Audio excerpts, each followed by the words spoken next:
Welcome, everybody. In today's episode, I am going to explore the power of having an attitude of gratitude. Thankfulness as a consistent attitude woven into the fabric of each day. Now, this idea came to me after a sermon, yesterday's sermon at church.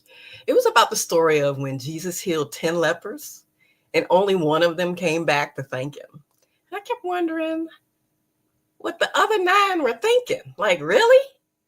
Did they feel like they deserved to be healed or had a right to be healed and therefore didn't have to be grateful? I'm no theologian, but it just blew my mind. But how many times do we neglect to mention those words, thank you, when a kindness has come our way, as if whatever action was owed to us? Okay, I'm getting a little bit ahead of myself here. So, welcome everybody to episode 44 of the Karen Smith Frazier podcast. As you may have guessed, I am Karen Smith Frazier, and I am a life coach. As someone who has been a caregiver with a heart for service, I felt stuck and taken advantage of at times and was afraid of making a change for myself.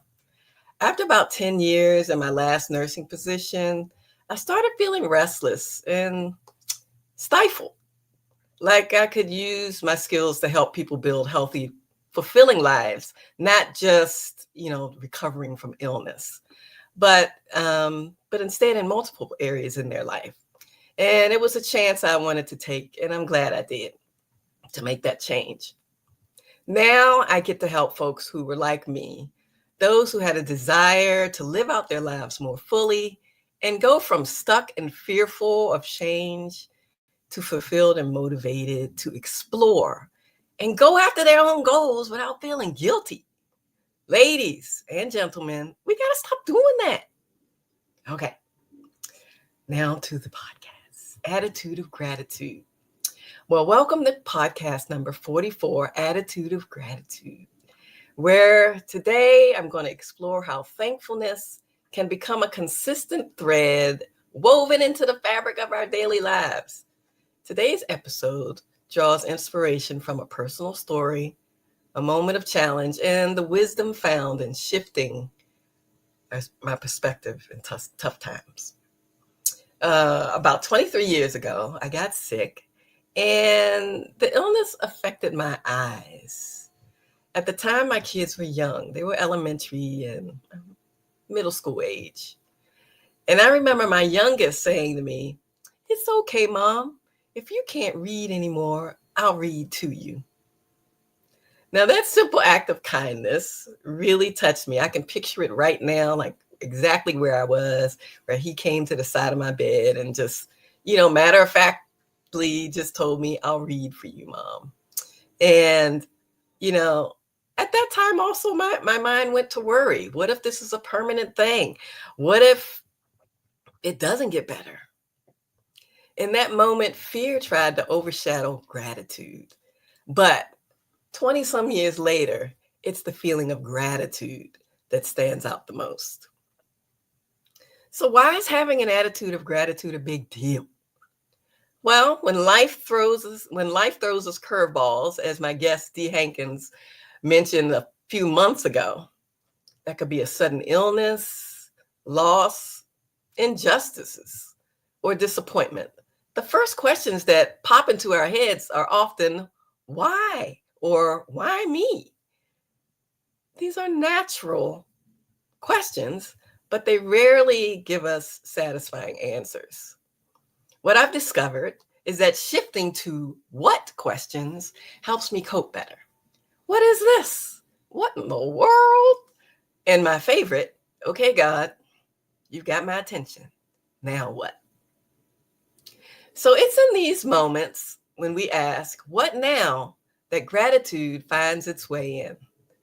For instance, after a car accident a few years ago, that very question led me from nursing into life coaching and podcasting. What questions often open space for curiosity and growth, reminding us of what's actually going right and how things could have been worse. So Today's podcast is pretty short, and I'm just going to leave you with a few takeaways that I hope you can implement right away. So, one is I'm going to encourage you to shift from why questions to what questions. Why questions can keep us stuck. What questions move us forward, open us to learning and possibility. They allow creativity to come in, where why can kind of lead us to blaming ourselves and feeling sorry for ourselves, and just kind of diving deeper into feelings of hopelessness.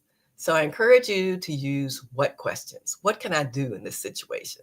This happened. What now? And your creative juices can get flowing. 2, don't follow the crowd, especially if it's negative. People who are negative. Have gratitude in tough times, even when things look bleak. Searching for what's still good helps us find hope and strength. I know there's a lot going on in the world, and I know some folks who are having some health challenges, including me. And it's easy to just, as I said before, go down that tunnel of why me and such. But finding gratitude in tough times is it's the light at the end of the tunnel. Except you don't have to be at the end of the tunnel. I can always look at the things, the everyday things that I can be grateful for. I woke up this morning. My husband woke up this morning. I live outside of Seattle, and it is not raining. The sun is peeking out. I am grateful for that. So let's find gratitude in tough times. 3, recognize small kindnesses. Moments like my son's offer to read to me reminded me that love and care can shine through any darkness. Notice those small things, that smile that somebody gave you as you passed them in the store or on the sidewalk. Someone opened the door for you. Maybe you were getting coffee and the barista, greeted you kindly. Or maybe you are the one who did. Maybe you encounter someone someone who's in the store and they look overwhelmed, and you call them by their name tag, and it surprises them, like they're not invisible. These small acts of kindness can go a long way. And finally, gratitude is a skill. So it takes practice. Practice.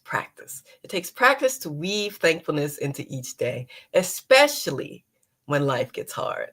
But it's worth it. Sometimes it's, the easiest fruit isn't always the one you want to take. So practice that skill of gratitude, and I think it'll brighten your days. So the 4 takeaways are: shift from why questions to what questions. The second one is don't follow the crowd. Gratitude, find your gratitude in tough times. Acknowledge what's going on, but still find your gratitude in tough times. 3, recognize small kindnesses. And 4, practice. Gratitude is a skill. So as you go about your day to day, remember, the bitter is often mingled with the sweet. Weave gratitude into the fabric of each day, and you'll find strength, resilience, and joy, even in unexpected places. If you enjoyed this podcast, subscribe to my YouTube channel, share your own gratitude stories with me. You can put them in the chat or send it to me direct message. And until next time, keep asking, what now? And let gratitude guide your journey. And as always, unleash your brilliance, uncover your light. The world is waiting for you, and I am grateful for you. Have a great day, everybody.